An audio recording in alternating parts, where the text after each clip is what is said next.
Alright, so these Fumoto valves I really like.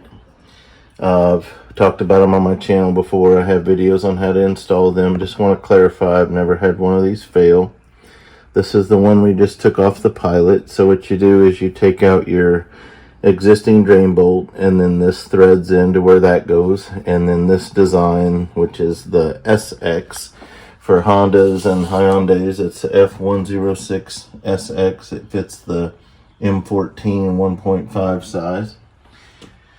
That's talking about this bolt, is what that's talking about. It's got a permanent lifetime seal there, so you don't have crush washers, you don't put any washers on.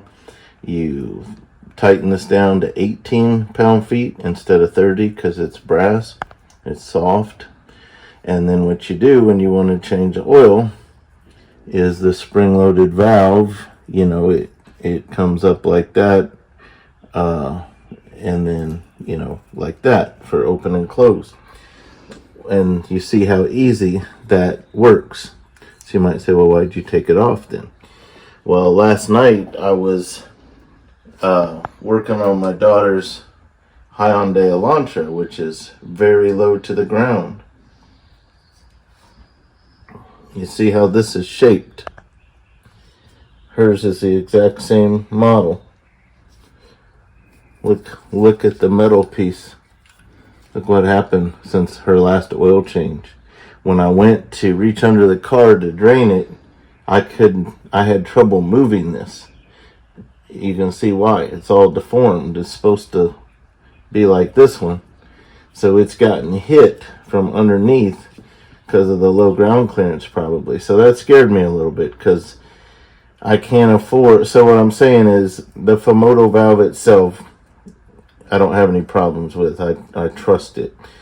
What I don't trust is hitting things on the road that could break something that would let the oil come out of my car. So that's why I decided to play it safe. I'm going back with the regular drain bolt. So now I never did put one on my Ridgeline, and now I've taken them off of the Elantra and the Pilot. So now I don't have any more that are on there. So just want to share that with you. That's why I took it off. Nothing against Fumoto. I really like their product.